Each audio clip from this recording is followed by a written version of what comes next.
Partai Keadilan Sejahtera NTB dalam rapat kerja wilayahnya Rakorwil yang digelar pada Juni 2021 lalu sudah menetapkan akan mengusung kembali Dr. Zulkifli Mansyah sebagai calon gubernur untuk periode kedua.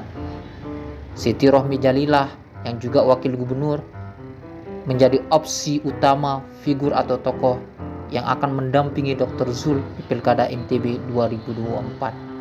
PKS menghendaki duet Zul Rohmi Jilid 2 berlanjut. Bat Gayung bersambut Ormas NWDI sebagai ormas tempat bernaung Siti Rohmi juga menghendaki duet Zul Rohmi Jilid 2 berlanjut. Walau demikian, PKS juga mempersiapkan opsi lainnya jika ternyata duet Zul Rohmi tidak berlanjut atau pecah kongsi. Karena disadari dinamika politik menuju Pilkada NTB 2024 masih sangat dinamis. Hubungan Zul Rohmi sempat mengalami pasang surut. Kendati begitu, duet Zul Rohmi jarang terlibat konflik. Tapi pemerintahan Zul Rohmi seringkali mengalami kegaduhan.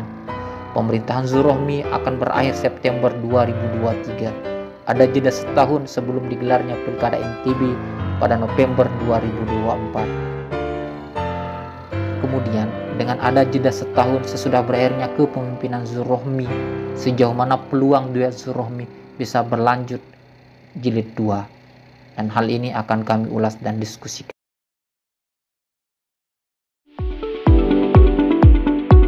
Selamat datang di New Perspective.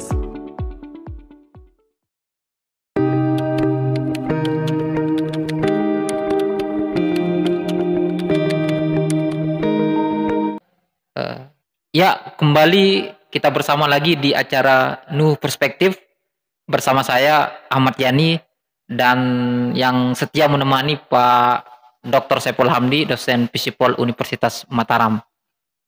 Ya, kali ini kita akan coba berdiskusi dan membahas terkait dengan pemerintahan Zul Rohmi, dan kita ketahui sendiri bahwa pada September hari ini Zul Rohmi genap 3 tahun memimpin NTB, dan kita tentu ingin mencoba untuk meneropong melihat ke depan apakah di Pilkada NTB 2024 mendatang ini pasangan duet Zul Rohmi ini akan berlanjut atau pecah kongsi. Tetapi yang perlu publik tahu hari ini memang kendaki Pilkada NTB masih 3 tahun lagi, tetapi memang sejumlah partai pun sudah mulai mengambil ancang-ancang untuk persiapan menuju Pilkada NTB 2024, termasuk Partai Keadilan Sejahtera yang kita tahu adalah motor utama pengusung duet Zul Rohmi di Pilkada 2018 lalu. Dan PKS NTB pun dalam rakerdanya yang digelar beberapa waktu lalu itu sudah menyatakan akan mengusung kembali Dr. Zul sebagai calon gubernur, dan Ibu Rohmi menjadi opsi utama dari partai tersebut untuk mendampingi Dr. Zul kembali. Artinya memang duet Zul Rohmi ingin dipertahankan, dan ini tentu akan kita coba bahas dan kita coba kaji secara lebih mendalam bersama Pak Dr. Saiful Hamdi. Nah, yang pengen saya tahu dari pengamatan politik Pak Dr. Saiful Hamdi ini kan kita tahu bahwa pemerintahan Zul Rohmi ini akan berakhir pada September 2023 gitu. Sedangkan Pilkada akan berlangsung 2024, yaitu tepatnya tanggal 27 November 2024. Artinya ada jeda selama 1 tahun begitu setelah berakhirnya pemerintahan Zul Rohmi. Nah, dari analisa politiknya Pak Dr. Saiful Hamdi dengan kondisi ada jeda selama 1 tahun ini, seperti apa Pak Dokter melihat potensi keberlanjutan dari duet ini? Karena kita bisa maklumi bahwa dinamika politik itu kan sangat dinamis begitu. Seperti apa Pak Dokter? Ya. Terima kasih banyak Mas Yani. Kita mendiskusikan kembali tentang fenomena politik lokal di Nusa Tenggara Barat. Berbicara tentang paket Zul Rohmi ya, saya kira ini yang banyak sekali dinanti-nantikan oleh Publik. publik ya, baik oleh jamaah NW maupun juga masyarakat NTB secara umum. NWDI. Ya, NW dan NWDI ya. Sudah ada dua sekarang. Iya. Cuman sebelum kita membahas ke sana, saya ingin membuat beberapa analisa ya. Iya. Kalau kita lihat sebenarnya NW dan PKS ini kalau NWDI begitu, NWDI. Iya. Ya, silakan lanjut Pak Dokter. Ya, sebelum kita membahas ke peluang Zulrohmi ke depan, saya ingin mencoba menganalisa dalam perspektif sosial politik ya, bagaimana kolaborasi antara PKS dengan NWDI atau sebelumnya NW ya, karena kita betul. Yang menarik di sini saya melihat begini, bahwa berbicara dua organisasi yang berbeda ya, satu partai politik, satu ormas, satu kemudian ormas. Ya. Dua-duanya ini sebenarnya punya kemiripan ya, basis ideologis, di mana mereka sangat setia, sangat loyal, sangat militan. Nah, ketika NW berkolaborasi dengan NWDI ya, berkolaborasi dengan PKS, maka hasilnya selalu maksimal. Ya, kita lihat bagaimana Pak TGB dulu di periode awal ya. Iya, bersama Badrul Munir. Ya. Iya. Beliau pada waktu itu diusung PBB dan PKS. Diusung PBB dan PKS. Iya. Ya, tentu di belakang PBB kan ada organisasi besar ya, Nahdlatul Wathon. Jadi yang kita lihat di sini bagaimana keduanya, karena ini sama-sama sebagai organisasi yang berpegang pada ideologi, hasilnya selalu maksimal. Siapa yang membayangkan pada waktu itu sosok TGB ya, bahkan beliau kalau saya baca di beberapa media massa, beliau mengatakan saya ini nggak punya pengalaman menjadi pemimpin daerah ya. Beliau kan pada waktu itu menjadi anggota DPR RI dari partai PBB. Dari partai PBB. Lalu kemudian Yusril ya, Profesor Yusril mengatakan udahlah kita belajar ketika setelah jalan Pak Tan Guru Bajang, kata beliau pada waktu itu. Dan akhirnya apa kita lihat ya, walaupun suara NW terpecah pada waktu itu, satu mendukung pasangan serius ya, Srinata dan Husni Jibril. Iya. Kemudian TGB Badrun. TGB yang NW Pancur mendukung TGB Badrul. Iya. Nah, saya melihat bahwa hasilnya cukup maksimal walaupun partai kecil ya, dan juga NW suaranya pada waktu itu masih terbelah, belum ada dan sangat ketat sekali, persaingan, sangat kuat sekali perpecahan pada waktu itu, belum ada nuansa islahnya. Dan yang dilawan petahana. Ya, kita tahu kan jaringan kelompok bangsawannya, lalu Srinata pada waktu Golkar. itu, dan juga mesin partai yang sangat kuat Golkar. Sulit saya kira untuk dikalahkan. Lalu kemudian TGB berhasil menjadi NTB ya, menjadi gubernur. Nah, di periode kedua saya tidak memahami dinamika internal ya. Mereka pecah kongsi kan, pecah kongsi. TGB kemudian mengambil pasangan dengan Muhammad Amin ya, politisi Golkar dan beliau almarhum sekarang ya. Dan juga menang pada waktu itu. Nah, situasinya kayaknya ini agak saya tidak mengatakan sama dengan konteks sekarang ya, ketika Zulrohmi ya berpasangan dengan Pak Zul berpasangan dengan Ibu Rohmi. Apakah kemudian di periode kedua ini apakah mereka akan lanjut atau pecah kongsi? Nah, kalau kita bicara tadi ya, perkawinan dua organisasi yang sama-sama mengedepankan komando ideologis sami'na wa ata'na begitu ya. PKS juga jangan dikira nggak sami'na wa ata'na. Mereka kalau sudah A di atas pasti di bawah juga A begitu. Nggak boleh kita saling menyalip, tidak boleh saling telikung, saling telikung ya. Jadi mereka sangat tertib di dalam menjalankan mekanisme partai ya, termasuk mekanisme pengkaderan ini di PKS. Saya melihat bahwa ketika misalkan ya pasangan Zulrohmi ini masih lanjut misalkan ya, ya tentu juga perlu dipertimbangkan di sini keuntungan dan juga kerugian yang kemudian ditimbulkan dalam koalisi ini, karena saya lihat kemarin banyak sekali kekecewaan kepada Dr. Zul misalnya ketika menjadi Gubernur NTB, beliau banyak tidak mau akomodir elit-elit NW begitu, bahkan elit-elit NW yang sudah sangat mapan ya mulai disingkirkan satu persatu begitu, elit NWDI lah gitu, elit NWDI yang kemudian disingkirkan satu persatu. Nah ini saya kira menjadi pertimbangan tersendiri. Kita belum tahu keputusan PBNW apakah mereka mendukung Zulrohmi Jilid 2 atau kemudian Bu Rohmi juga maju sebagai calon gubernur. Sebagai calon gubernur. Iya. Nah, melihat potret TGB dulu ketika pecah kongsi dengan PKS. Cuman kan kondisinya berbeda. TGB pada waktu itu sudah menanamkan kekuasaannya di mana-mana. Artinya banyak sekali kader-kader NW yang menjadi kepala daerah mulai dari Lombok Utara, kemudian di Lombok Timur, juga di Kota Mataram walaupun mungkin beda partai dengan Pak Ahyar Abduh. Tetapi kekuatan TGB walaupun dia nggak didukung PKS, dia bisa naik begitu. Artinya beliau kemudian pecah kongsi, lalu mengambil Golkar. Nah, Ibu Rohmi ketika sekarang konteksnya apakah mau pecah kongsi, nah ini juga perlu, saya kira perlu diskusi panjang apakah kemudian sama kekuatannya ketika TGB dulu pecah kongsi dengan PKS.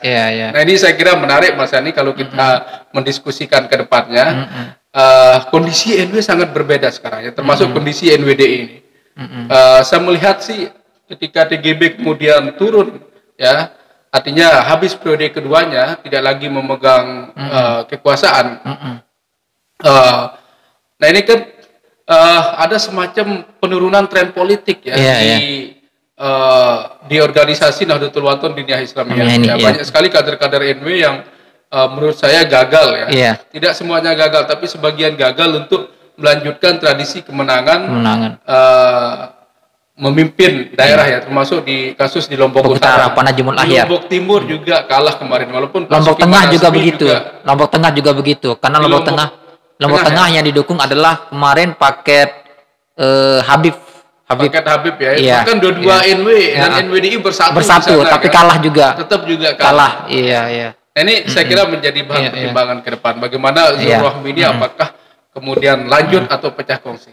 Nah, kalau kita bicara dari sisi NWDI gitu, kemarin kan ada sejumlah elit NWDI yang memang sudah menyampaikan pendapatnya, meski memang itu masih sebatas pernyataan pribadi begitu, yang menghendaki supaya Zulrohmi Jilid 2 ini bisa berlanjut dengan berbagai pertimbangan dan telaah, meski memang suara-suara sumir juga terdengar yang menghendaki juga supaya Ibu Rohmi maju menjadi nomor 1. Ngapain jadi nomor 2 kalau bisa nomor 1 begitu. Nah, kalau dari analisa politik Pak Dokter sendiri itu seperti apa sih kekuatan maupun kelemahan kalau sekiranya memang Zulrohmi Jilid 2 ini lanjut atau pecah kongsi begitu. Masing-masing dari dua pihak ini, baik dari Dr. Zul maupun dari Ibu Rohmi, kalau seandainya mereka berlanjut atau pecah kongsi. Kalau misalkan kedua pasangan ini lanjut baik Dr. Zul kemudian Dr. Ibu Rohmi Siti Jalilah berpasangan kembali, saya kira tentunya ini bisa kita lihat menunggu momentum politik Mas. Kita tahu sekarang kan udah 3 tahun periodenya Zulrohmi ini. Saya tidak melihat mereka gagal total tetapi juga tidak seperti eranya TGB gitu, yang kemudian secara struktural kemudian networkingnya sangat kuat. Setiap hari ada ada rapat-rapat penting di NTB begitu. Bahkan event-event nasional hampir tiap bulan digelar di NTB begitu. Tiap bulan digelar di NTB. Nah, ini yang saya lihat mungkin juga perlu menjadi catatan dari kubunya Rohmi. Kita tahu kan yang punya masa di sini kan Ibu Rohmi. Saya tidak menafikan Pak Zul. Pak Zul kan punya basis masa di Sumbawa. Tentunya nanti kalau ada calon dari Bima misalkan tentu suaranya juga ke mereka, karena dua suku ini juga sepertinya sulit untuk bersatu. Iya betul. Nah, belum lagi mungkin ada calon lain dari Sumbawa sendiri, Barat, Sumbawa Barat sendiri, Bupati Sumbawa akan maju. Bupati Sumbawa akan maju. Bupati Sumbawa Barat, Pak Musafirin. Ya, artinya kan bahwa suara Pak Zul yang ada di Sumbawa pasti terpecah. Di Lombok suara PKS juga cukup solid ya. Cuman kan mereka lagi terbelah dengan partainya Bang Fahri Hamzah ya. Iya, Partai Gelora. Ini juga menjadi Partai Gelora. Ini saya kira ini juga menjadi tantangan buat teman-teman dari PKS termasuk kubunya Bang Zul, apakah kemudian akumulasi dari suara yang dulu itu bisa terulang begitu. Bisa diulangi kesuksesan yang dulu. Nah, kemudian kedua, Mas Yani kan begini. Pemerintahan kita ini kan sifatnya top down. Ini saya kira kelemahan dari sistem birokrasi kita di Indonesia, bahwa wakil itu hanya menjadi ban serep. Tidak ada job deskripsi yang jelas ya. Apa sih tugas-tugas dari wakil itu? Apa otoritasnya? Sehingga ketika terjadi pembagian kue kekuasaan, ya ini kan banyak kekecewaan. Saya kira inilah yang dialami oleh NWDI sekarang ini. Ya, dulu sangat bereiforia ya. Bahkan Bang Zul ini kan selama kampanye saya lihat dia merepresentasikan keberlanjutan pemerintahan TGB pada waktu. Tagline yang dipakai pun melanjutkan ikhtiar TGB. Tagline-nya melanjutkan ikhtiar TGB, tapi setelah menang apa yang terjadi? TGB ditinggalkan. Hampir nyaris program-program program-program zaman TGB tidak ada yang berlanjut begitu. Tidak ada yang berlanjut. Bagaimana kabar Bumi Syuta Safi, bagaimana kabar Fijar dan sebagainya, hampir program-program itu tidak berlanjut lagi di zaman Dr. Zul begitu. Dan yang paling menyedihkan kan waktu itu TGB kita tahu punya agenda besar ya. Beliau mendukung Jokowi. Tentu targetnya sebagai menteri lah minimal ya. Biar ada yang mewakili kita di NTB begitu. Apa yang terjadi? Sampai kemudian TGB menagih janji gubernur kan. Ini kita baca di media massa. Di mana Pak Gubernur pada waktu itu? Saya ingat beliau waktu kampanyenya Ma'ruf Amin di Selong. Pak Gubernur nggak berani hadir. Ya memang dilema juga Pak Gub ya. Mungkin beliau pada waktu itu partainya mendukung PKS ya, dia harus melawan arus. Artinya kalau menurut pandangan Pak Dokter, kalau seandainya Zul Rohmi jilid 2 ini berlanjut, sebuah kerugian bagi NWDI begitu.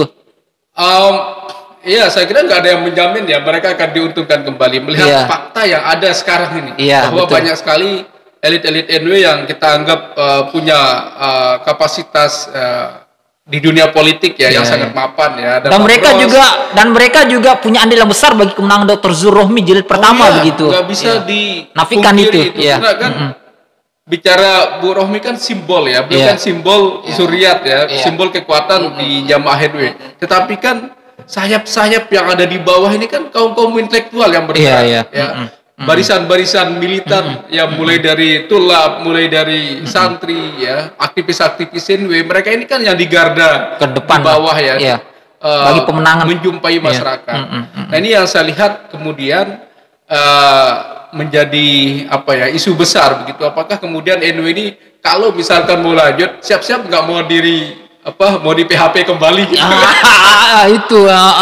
Siap-siap. Apakah ada nanti semacam kontrak politik yang kemudian perlu sehingga kue kekuasaan itu berlaku secara adil, bisa dibagi secara adil begitu. Nah, cuma begini juga Mas. Jadi saya kira kelemahan kita juga ya. Kalau kita bicara politik ini kan saya tidak mengerti ya. Kita kan udah di demokrasi modern nih. Katakanlah di Indonesia ini kita menganut sistem demokrasi. Tetapi pada praktiknya kita masih tersekat pada pada ikatan-ikatan identitas komunal begitu. Politik identitas.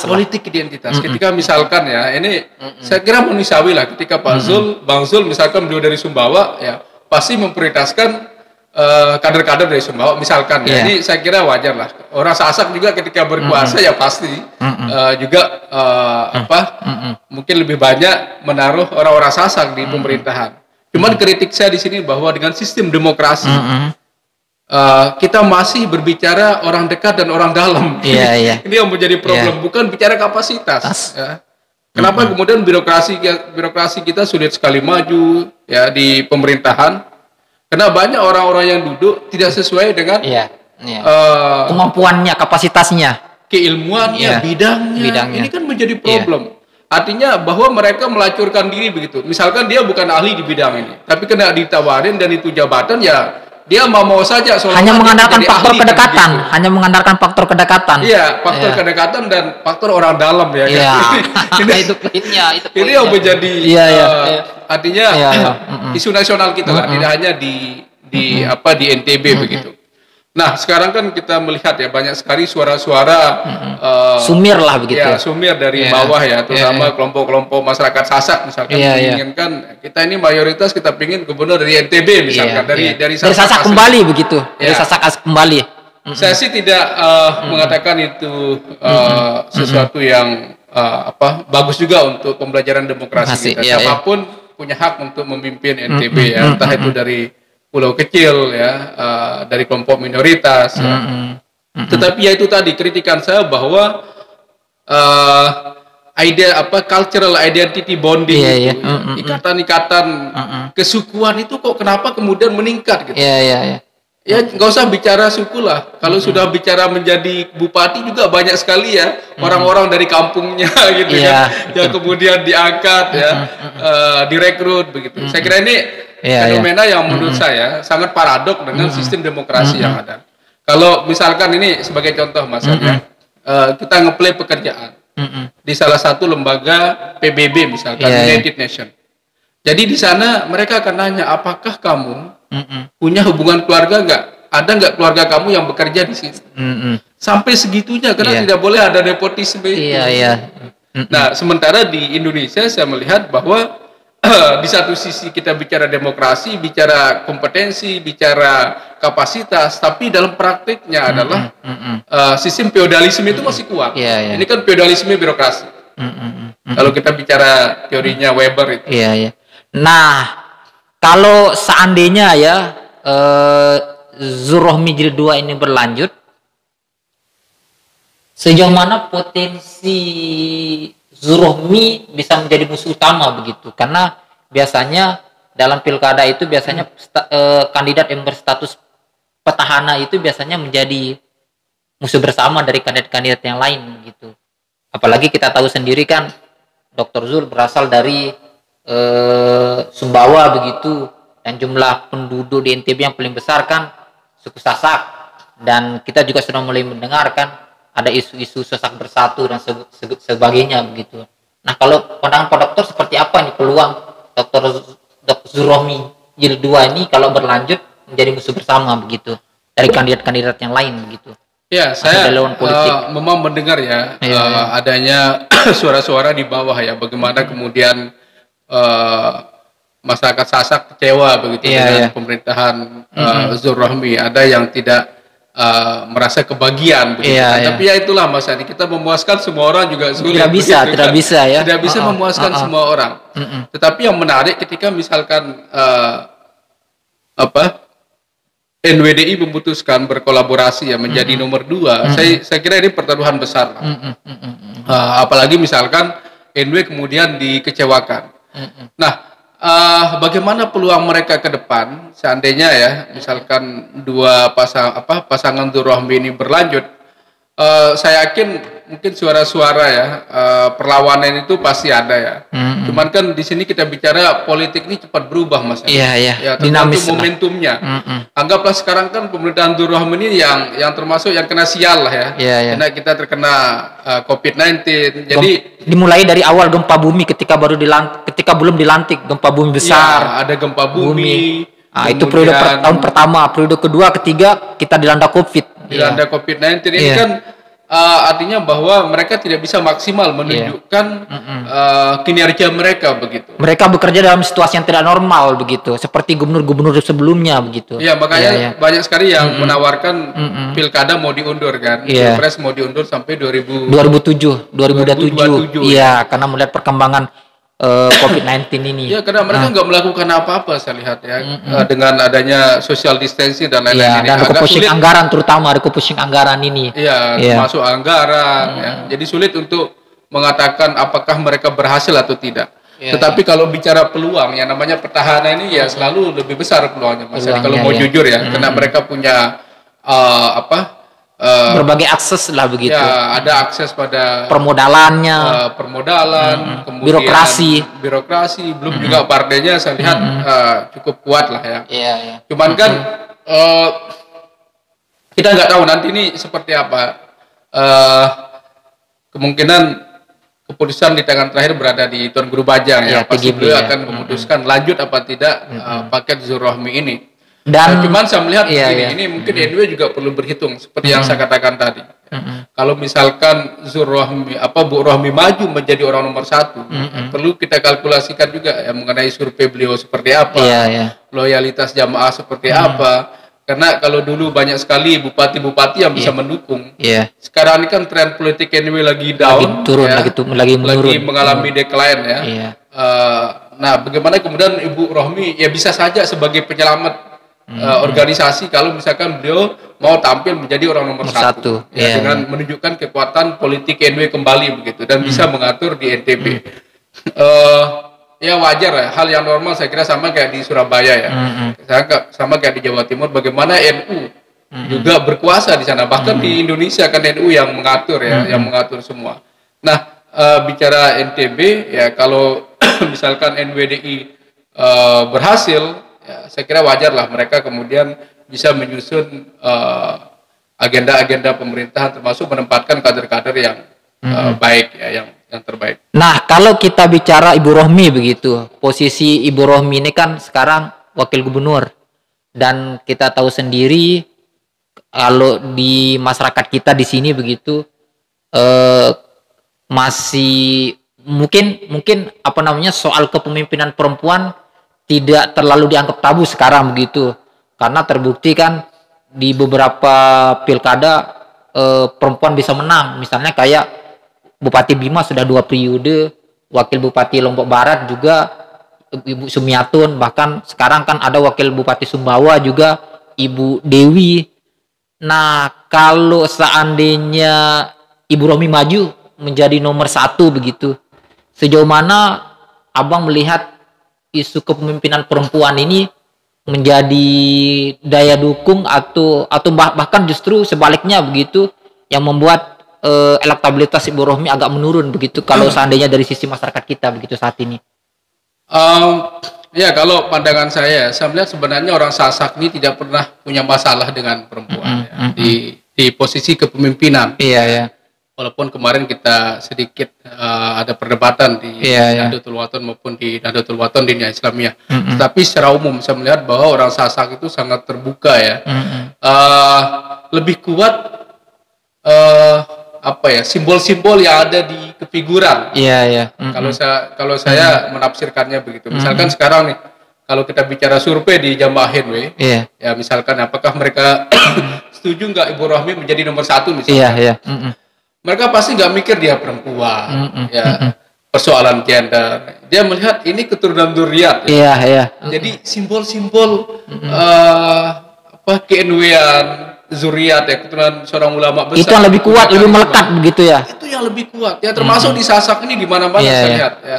Jadi kalau dikedepankan seorang tokoh perempuan, dia keturunan siapa misalkan dari bangsawan ya, pasti orang menerima. Jadi orang Sasak tidak terlalu mengalami tidak memproblematis ya tentang isu kepemimpinan perempuan ini.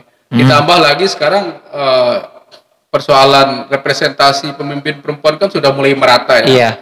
Walaupun ada yang duduk sebagai wakil, tetapi kan ini sudah saya melihat kemajuan berpikir perempuan Sasak ini sudah mulai punya lompatan yang luar biasa gitu. Apalagi kalau kita lihat dari data KPU itu jumlah pemilih perempuan itu 60% dan jumlah pemilih laki-laki 40%. Artinya jumlah pemilih perempuan itu jauh lebih banyak daripada laki-laki. Nah, kalau seandainya ini suara perempuan ini bisa solid kan tentu ini akan menjadi keuntungan tersendiri bagi kandidat perempuan begitu. Iya, apalagi Bu Rohmi ya. Iya. Bahkan informasi yang saya dapat kemenangan Zulrohmi di Pilkada 2018 itu tidak terlepas dari isu perempuan, yaitu banyaknya pemilih perempuan yang memilih Ibu Rohmi karena berdasarkan Ibu Rohminya satu-satu figur perempuan yang tampil begitu. Iya, bisa jadi ya, itu make sense karena memang Bu Rohmi pada waktu itu ketika kampanye di Lombok beliau tidak pernah berhenti mengunjungi warga. Jadi sebagai modal, mudah-mudahan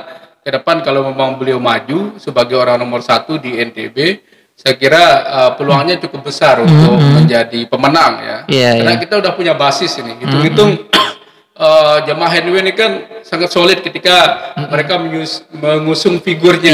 Mereka senang happy saja. Ya. Dan mesin politiknya juga cukup kuat dan biasanya solid, sangat solid juga. NW sekarang kan nggak punya partai NWDI ya.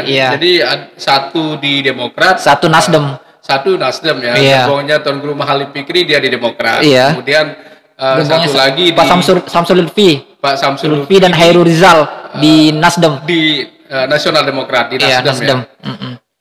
Nah ini saya kira menjadi problem tersendiri di internal NW. Tuan Guru sendiri, Tuan Guru Bajang di Golkar, nggak tahu masih aktif nggak beliau di Golkar. Dulu saya berpikir ini kerugian buat jamaah NW pada waktu itu, ketika 3 tokoh ya berada di gerbong yang berbeda begitu. Berada di gerbong yang berbeda. Nah sekarang sepertinya ya mungkin kita menunggu statement politik dari entah itu TGB ataupun teman-teman dari Nasdem ya. Misalkan kalau mereka kembali di satu partai ya, terutama TGB ya. Kalau misalkan Tuan Guru Mahali Fikri tetap di Golkar, saya kira nggak ada masalah. Ini justru Demokrat. Di Demokrat ya. Ini justru menambah kekuatan juga di NW. Artinya bahwa di Demokrat kan punya kader-kader di luar NW yang banyak. Dan mereka punya kursi. Nah, nanti terjadi koalisi misalkan antara Demokrat dengan Nasdem mengusung Ibu Rohmi, saya kira ini kekuatan yang besar juga. Jangan kemudian karena di NW ini kan hal-hal yang tidak berbau organisasi kadang-kadang terlalu sensitif kita lihat, terlalu baperan lah begitu. Ketika ada kader kita di Golkar atau di mana dia tidak satu partai dengan kita misalkan ya, selalu kita kucilkan ya, selalu kita nafikan ya, termasuk kasusnya Tuan Guru Mahali Fikri kemarin yang tetap di Demokrat ya. Nah sekarang kita perlu melihat ini sebagai potensi. Tuan Guru Mahali punya gerbong ya, Nasdem punya gerbong, kalau mereka kerjasama why not ya, ini bisa menjadi kekuatan besar. Ini bisa menjadi kekuatan besar, bisa menjadi kekuatan besar. Dan kembali lagi bicara isu gender tadi ya, apalagi Bu Rohmi punya nama, punya kapasitas ya, punya pendidikan yang bagus ya, menjadi pemimpin NTB. Saya kira banyak orang bangga ketika melihat dia sebagai sosok perempuan. Ini bisa dijual juga Mas Hani. Dan ingat bahwa modal besarnya Bu Rohmi selain itu ya dia orang Sasak. Orang Sasak. Orang Sasak, artinya tidak harus dia menjadi nomor 2 begitu. Dia menjadi nomor pertama pun juga kemungkinan besar menang. Artinya kalau kita mampu menjadi nomor 1, kenapa jadi harus nomor 2 begitu? Kenapa harus menjadi nomor 2? Suara sudah ada. Tinggal kemudian kalau beliau mampu membangun ya diskursus tentang pemerintahan yang inklusif ya, yang terbuka. Karena memang saya lihat ya persoalan besar kita kan ketika sudah berkuasa ini eksklusivitas identitas itu yang kemudian menjadi menonjol, yang lebih menonjol. Kalau misalkan beliau bisa membangun pemerintahan yang inklusif, terbuka, ya, saya kira peluang Bu Rohmi sangat besar. Siap. Ini menarik. Bagaimana kemudian Bang Zul bisa berkontestasi dengan Ibu Rohmi. Kita bukan mengadu di sini ya, tapi peluang besar Bu Rohmi ada. Karena pertama beliau tokoh Nahdlatul Wathon, didukung oleh Tuan Guru Bajang. Diniyah Islamiyah ya, sorry. Karena masih saya selalu ngomong Nahdlatul Wathon ya, karena saya menganggap NWDI juga NW. Gak ada bedanya ya. Siap, bedanya kan NWDI lebih religius. Kalau NW agak sekuler ya. Nahdlatul Wathon kan gerakan kebangsaan. Kalau NWDI Nahdlatul Wathon diniyah Islamiyah. Jadi ada diniyah Islamiyahnya, ada agama Islamnya gitu. Jadi lebih religius. Nah, kalau bicara misalnya tadi Abang sudah paparkan lah begitu. Kalau kita bicara terkait dengan ini kan memang kita lihat kan PKS sudah menetapkan bahwa opsi Ibu Rohmi ini menjadi opsi utama lah begitu untuk menjadi calon wakil mendampingi Dr. Zul kembali di Pilkada 2024. Namun demikian mereka juga tidak menampik begitu bahwa mereka juga menyiapkan opsi lainnya begitu. Jika seandainya Pak Dr. Zul gagal berpasangan dengan Ibu Rohmi. Nah, salah satu opsinya yaitu menggait Bupati Lombok Timur Pak Sukiman Azmi untuk berpasangan dengan Dr. Zul dengan alasan pertimbangannya adalah Lombok Timur ini kan suara terbesar pemilih begitu di NTB. Nah, kalau dari pandangan Pak Dokter sendiri, apa sih tantangan yang akan dihadapi kalau seandainya duet Dr. Zul Rohmi ini berlanjut atau pecah kongsi begitu? Kalau seandainya tantangan dari masing-masing ini, kalau seandainya itu terjadi begitu? Ya, saya kira nanti perlu mungkin teman-teman melihat juga hasil survei ya. Seandainya pasangan ini berapa persen jaraknya ketika misalkan mereka lanjut atau tidak, dengan catatan bahwa Bu Rohmi akan siap maju menjadi nomor satu di NTB. Ini saya kira perlu dilihat peta surveinya ya, seperti apa hasilnya. Kalau misalkan jaraknya kecil, misalkan peluang kalahnya besar, ya kenapa Bu Rohmi nggak maju di nomor 1? Ya kan itu menjadi modal mereka, bahwa seperti catatan saya tadi, beliau punya modal yang sangat besar, mulai dari jamaah, kemudian beliau orang Sasak, dan pemilih perempuan juga bisa menjadi kekuatan Ibu Rohmi. Iya, dan pemilih perempuan. Jadi 3 modal besar ini ya, saya lihat Bu Rohmi bisa menjadi orang nomor 1.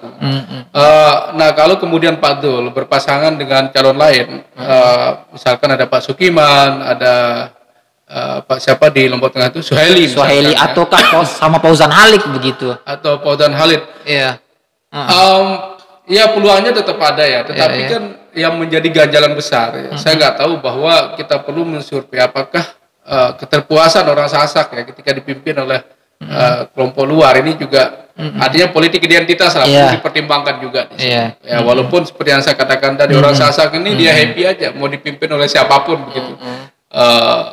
Saya kira ini mungkin wacana elit ya yang kemudian membuat gerakan Sasak Bersatu. Tetapi kan catatannya begini, kalau misalkan orang Sasak juga banyak menjadi calon, ya kan suara pasti terpecah. Suara terpecah, suara terpecah, peluang menang kecil, daripada kemudian mungkin pertimbangan teman-teman NW nanti ya kalau mereka lanjut ya, daripada peluang menang juga kecil ya dengan banyaknya calon yang lain, ya mungkin opsinya gabung dengan Pak Zul lagi.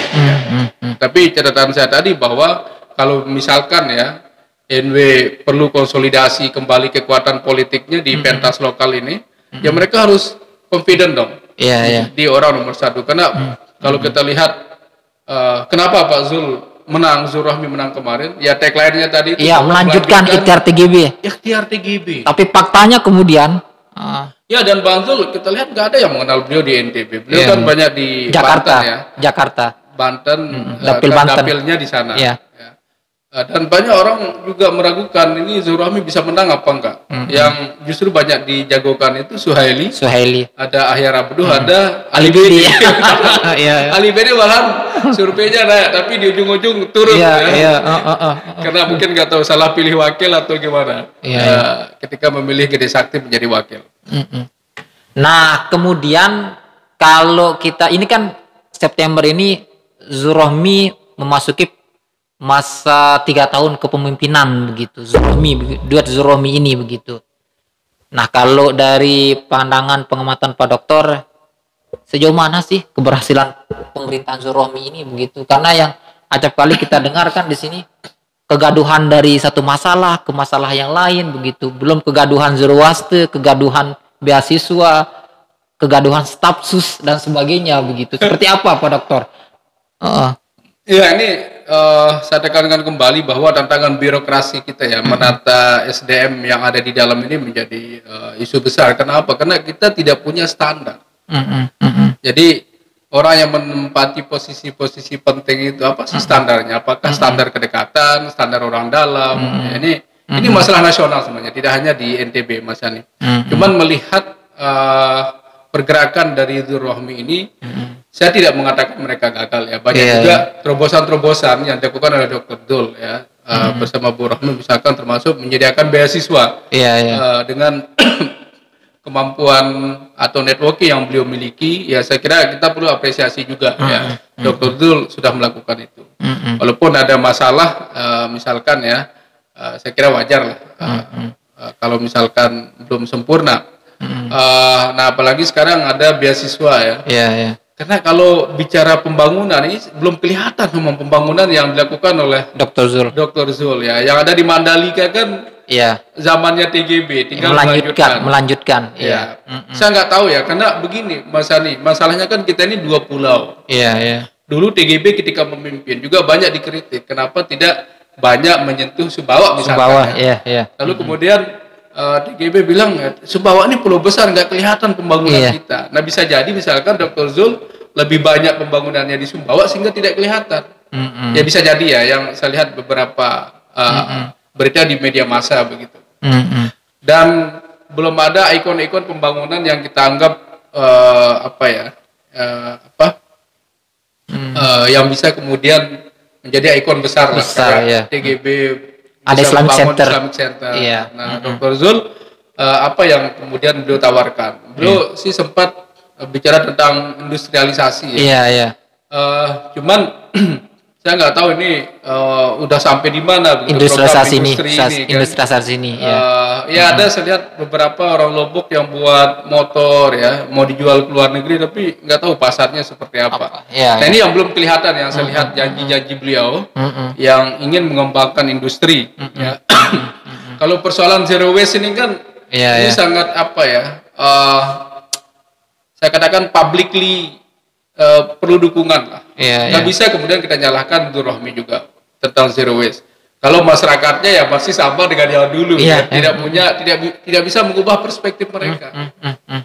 Jadi yang kelihatan memang ya beasiswa ini yang berjalan programnya Nur Rohmi. Agak sedikit menonjol lah beasiswa ini ya. Walaupun dengan dana yang sangat minim ya, tetapi ya minimal ada etikat pemerintah lah untuk menyekolahkan anak-anak NTB ini bisa mengenyam pendidikan di luar negeri.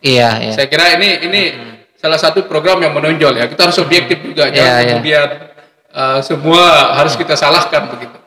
Dan ini kan kita tahu bahwa PKS memang sudah menetapkan secara resmi Dr. Zul dan yang menjadi opsi utama adalah Ibu Rohmi. Tetapi kan sampai sejauh ini kan kita juga belum tahu seperti apa secara resmi keputusan dari NWDI begitu sebagai ormas tempat bernaungnya Ibu Rohmi begitu.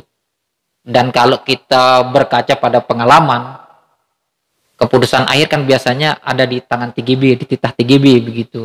Dan itu biasanya TGB itu akan mengambil keputusan itu di masa-masa injury time, masa-masa mendekati waktu pendaftaran di situ, apakah akan berlanjut apa tidak. Dan itu yang pernah terjadi dengan Sufi jilid 2 begitu kan, Sukiman Azmi Samsul Lutfi begitu. Dan itu diambil di menit-menit terakhir begitu keputusan itu, walaupun memang pada akhirnya kan kalah. Sukiman Samsul Lutfi jilid 2 harus kalah dari Ali Bede Hairul Warisin begitu.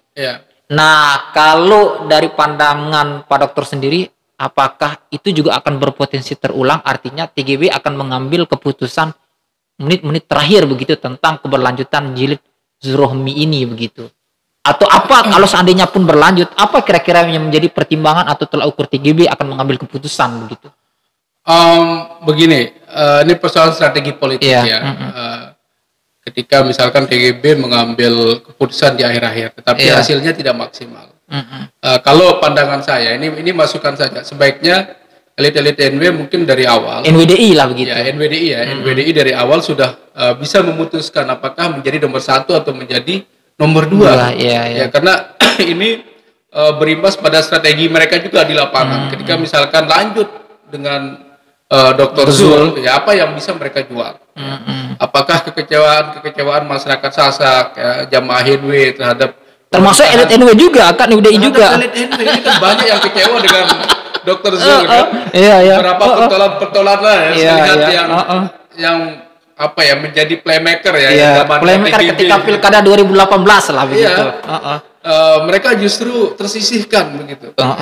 Nah ini kan bagaimana kemudian Nur Rohmi bisa meyakinkan elit-elit NW. Jangan-jangan ketika mereka lanjut dan ada dukungan dari elit-elit NW yang lain, ya artinya kan hasilnya juga tidak maksimal.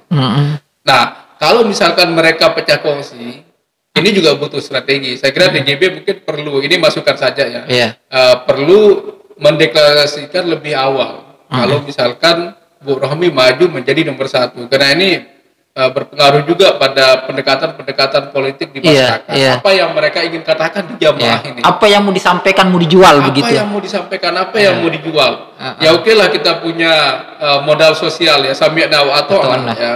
Jamaah ini kan apa kata Tuhan Guru ya. Mereka akan mengikuti begitu. Tetapi sekarang ini kan faktor yang lain juga sangat menentukan ya. Ada money politik, ada masyarakat kita sudah banyak di media sosial, punya wawasan yang lebih luas. Nah ini perubahan-perubahan ini perlu dibaca oleh elit-elit NW. Bagaimana misalkan bisa mendekati kelompok-kelompok milenial ya sebagai agen politik mereka lah di lapangan begitu. Ya, artinya semakin lebih awal TGB membuat keputusan, semakin matang perjalanan politik Ibu Rohmi nanti. Seandainya misalkan beliau maju di NTB 1. Strategi politik pun akan lebih siap dijalankan begitu. Kalau siap, lebih awal. Ya, karena NW saya nggak tahu ya dengan kondisi yang sekarang. Kita punya jamaah yang banyak, punya suara yang banyak, tetapi diperlakukan seperti ini. Ini kata teman-teman elit NW. NWDI ya gitu. NWDI ya. Maaf, saya ini selalu menyebut NW. Karena NWDI sama lah ya. Itu kan hanya nama organisasi, tetapi ideologinya sama. Jadi elit-elit NWDI ini dikecewakan ya di PHP misalkan. Nah ini kan apakah mereka mau terulang kembali ini kan? Apakah mau di PHP yang kedua kalinya atau tidak begitu? PHP yang kedua kalinya begitu. Ya karena kita nggak tahu juga ya situasi Pak Zul ya pada waktu itu ataupun pada waktu sekarang ya ketika memilih. Itulah yang saya katakan tadi itu Mas Ani. Ketika seorang penguasa lebih mengedepankan identity, cultural identity bondingnya itu, bahwa ikatan kesukuan ya, politik identitas itu yang sangat kuat ketika mereka berkuasa. Ya, sekian diskusi kita bersama Pak Dr. Saiful Hamdi terkait dengan potensi atau peluang Zurohmi berlanjut jadi 2 atau pecah kongsi. Sampai jumpa di news perspektif yang lainnya.